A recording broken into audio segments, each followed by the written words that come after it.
News Channel 8 presents New Skills for Living with your host, Tom Lavin, a healthy plan for healthy living.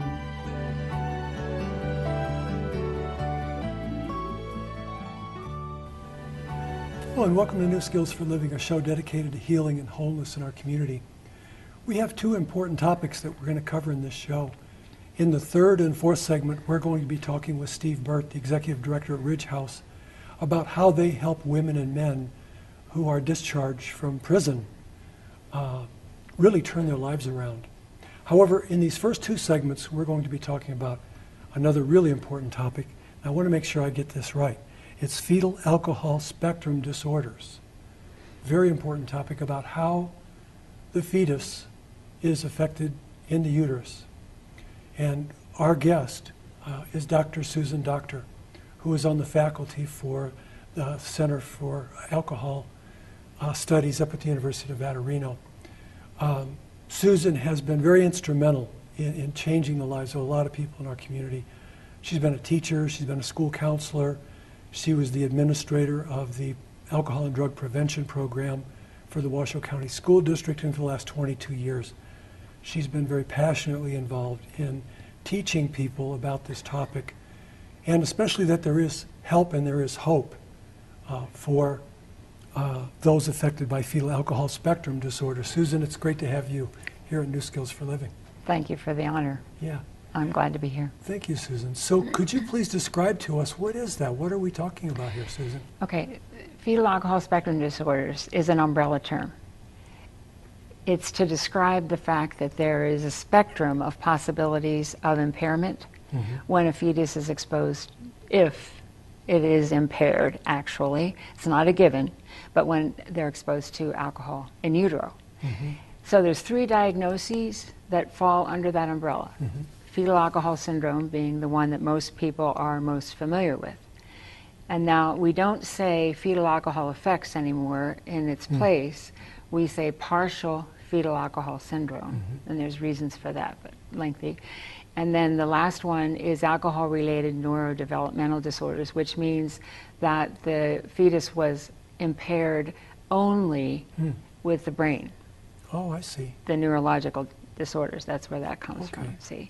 And then the spectrum is to give you an idea of the high functioning, low functioning, the high impact, low impact, and everything in between. I see, okay. So when the fetus is affected by alcohol in utero, how does it affect the individual developmentally? Well, that's a really good question. There are many developmental delays that are earmarked right from the very beginning. You know, we can notice physiological kinds of things, and then of course the cognitive kinds of things. The organ that is the biggest target, because see, only the things that are developing at the time that alcohol is measurable in the fetal bloodstream can potentially be impaired. So it varies from person to person, but the one organ that is always developing from the 14th day on is the brain. Wow. So that is the largest target. And then the cognitive things that stem from that really can cause incredible problems with life skills, with adjustments, all kinds of things. Yeah. You know. Now, when you talk about life skills and adjustments, could you talk a little bit more about what are those things then? Yeah, sure. It's a very complex answer because once again it depends on the part. The part of the brain that seems to be the one that determines the most behavioral issues is the frontal lobes. Okay. The executive function. Right up here, huh? Yeah, well, right. Here it goes back. Goes back. This is pre, and then it goes back to about here. Okay. And it's the executive function. So it's things like understanding the abstract, understanding cause and effect and consequences, have the brain being able to sequence and organize incoming stimuli. See, all of those are very, very intricate concepts that all of us learn as we get older. They don't, and they can't. They can't? No, not if there's that damage to the brain. That's very hard for people to accept, that there are things that they can't. But that is absolutely the basis for interventions, because we have to know the areas where they can't do things, because that's where the interventions go. Yes, yes. Real quick, we have about a half minute now. Is someone who's been affected by fetal alcohol spectrum disorder, are they going to become an alcoholic? Not necessarily. Not necessarily. They would have the same genetic predisposition that any of us do, and they had their first drink in utero. Mm-hmm. So they're very high risk, but it's not a given. I see. Well, that's kind of important information for our audience to get and understand. And we're going to take a brief break, and right after this break, we're going to continue talking with Dr. Susan Doctor about more about fetal alcohol and how it affects the individual. We'll be right back. Hello, and welcome back to New Skills for Living. You'll see up on your screen information on the website, easeap.com. And you can go to that website and you'll be able to review this interview with Dr. Susan Doctor and with Stephen Burt. There are also about 25 other television interviews on depression and anxiety and stress management and acceptance and commitment therapy. So go to that website to watch Susan Doctor and Stephen Burt and the other guests that we've had over the last few years. I also wanted to show you these newsletters. These are available on the website. There are over 80 newsletters that you can read, you can print off, you can distribute to your friends and your family. And it's on gratitude, depression, anxiety, self-esteem, finding meaning in life. So I'd like you to be aware of these resources that are available to our community. So now let's return to our interview with Dr. Susan Doctor. And Susan was saying that there's no greater risk for the individual with fetal alcohol spectrum disorder to become chemically dependent than the general population.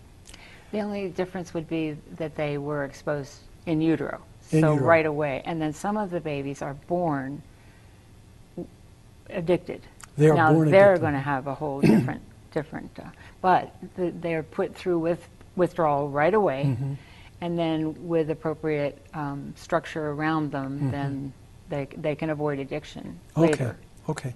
So for those individuals who have become chemically dependent, can you tell us what their recovery looks like? It's interesting. Thank you for the question.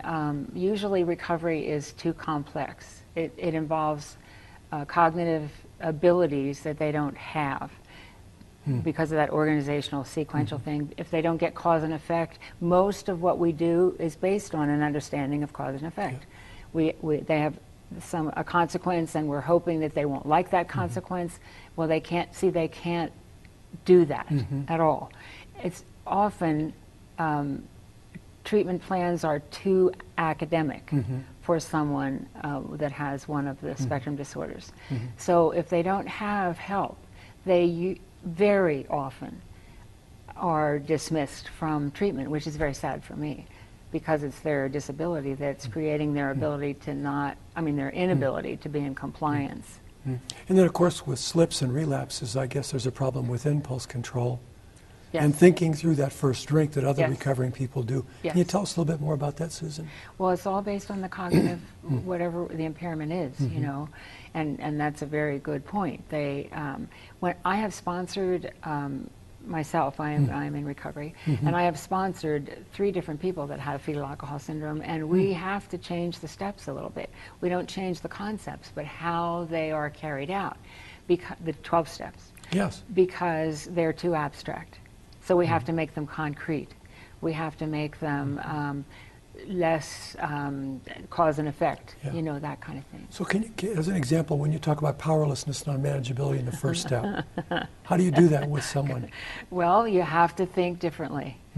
And so we would talk, depending on how severely their impairment is, So because there is mild and moderate and severe.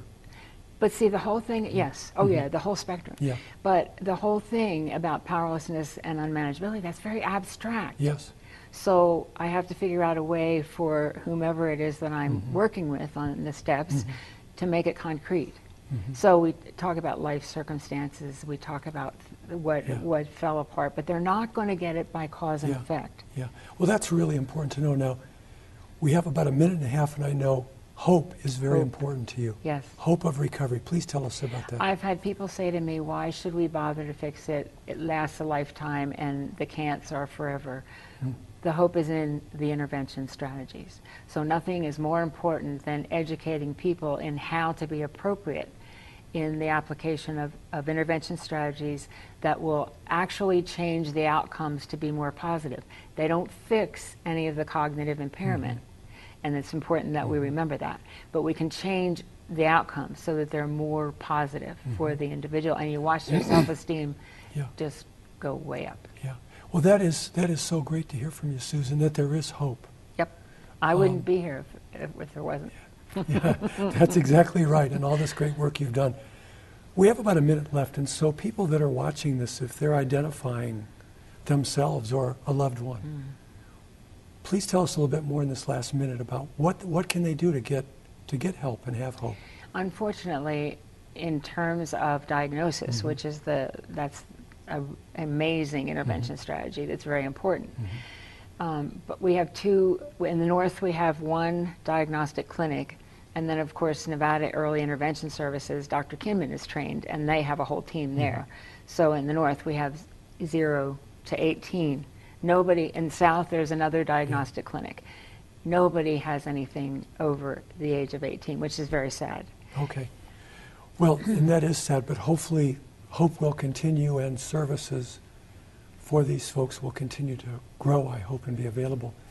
We want to thank Susan Doctor for joining us, and we'll be with Stephen Burt right after this brief break.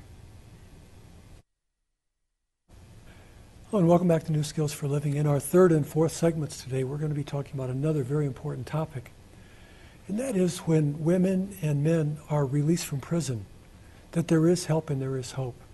We're going to be talking about the programs that the Ridge House has delivered in our community since 1982 to hundreds and hundreds of women and men, again, offering them help and hope.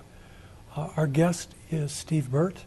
Steve is the Executive Director at Ridge House. Steve, it's great to have you here. Thanks for taking the time to join us today. Thanks for having me. It's good to be here.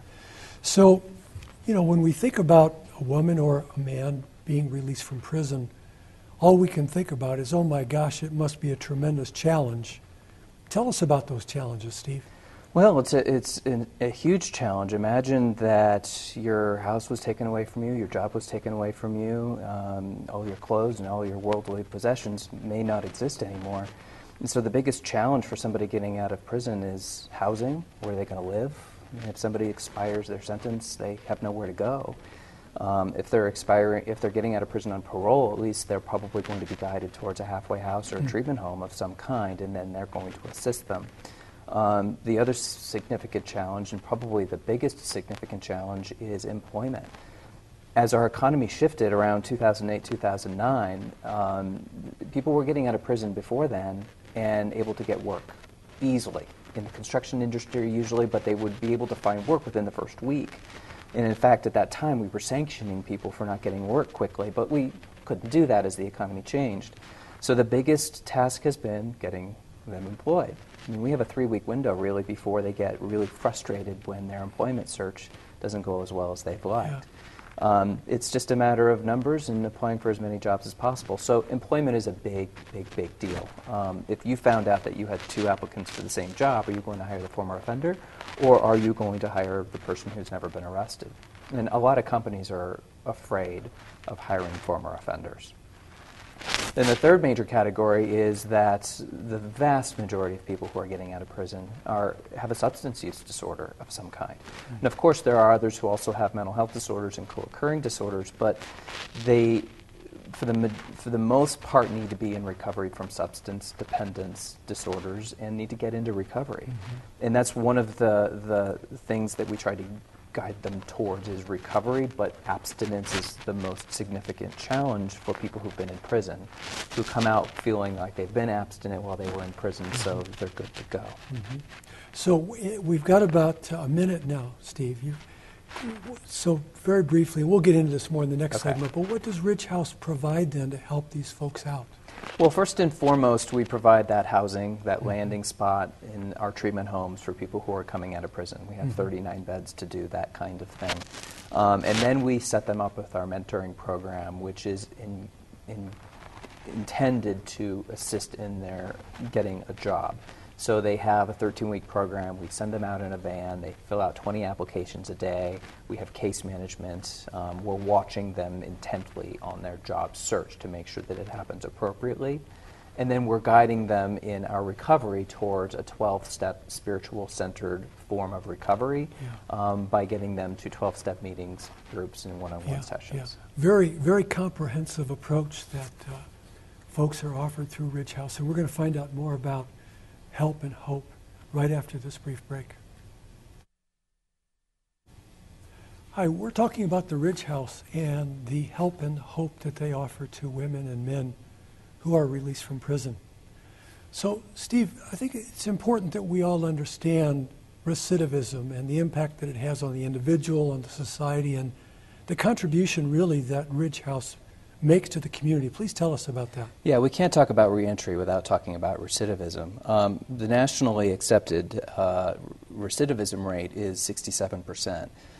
And that means that nationally, people who get out of prison will return to prison within 3 years, and that's pretty much without programming. And the same statistics studies indicate that if someone gets treatment, support, any kind of safety net upon release from prison, most programs of any kind will reduce that 67% number to 25%. That's an enormous cost savings. There's 13,000 inmates in Nevada right now, about 13,000 inmates, and 95% of them will get out at some point. And NDOC staff will tell me that during intake, the vast majority on any given day have been there before. And so this is an economic issue, that if we spend some money in reentry programming and treatment, we will save a lot more money from not incarcerating them. It costs over $30,000 a year to incarcerate an inmate in our Nevada Department of Corrections systems, and $3,000 to $5,000 to treat them. And we're going to stop the revolving door. So let's go back through that again. How much does it cost to have someone back in prison, and how much does it cost to treat them? Well, it costs very conservatively about $30,000 a year to incarcerate them. Yes. That's not including the cost of arresting them, of housing them in the local jail until they go to trial, and the transportation and the judge's time. So it's conservative that $1 spent on treatment saves $7 in criminal justice costs. So with the rate of recovery that people experience when they go through Ridge House and they stay out in the community and they're contributing to the community, in terms of the humanity of that, we're all glad that those people are living these lives, but the economic benefit sounds tremendous, Steve. It's nearly a no-brainer. Yeah, it is. It's, when we write grants and we ask for money and we ask for contributions to our thrift store, we're constantly talking about, this is saving you money in the long run. Oh, yeah. And saving the economy money. And when we're at the legislature testifying about bills, we're only trying to reduce recidivism that much more so that we can save more money. We don't have to build more prisons. We just need to be a little bit smarter in how we handle the current inmates when they get a release from prison. That's a great point. Of course, that's the mission of Ridge House, and it's really we work hard from policy standpoint to serving the individuals who receive our care. Steve, can you tell us a little bit more about this whole concept of reentry and how Ridge House facilitates that? Well, it's a matter of providing a safe landing for somebody who otherwise has nothing. When you're released from prison, you have the blue denim outfit that you're left with, and people are scared when they're released. And they come to a facility like the Ridge House where the vast majority of staff members have been where they are at.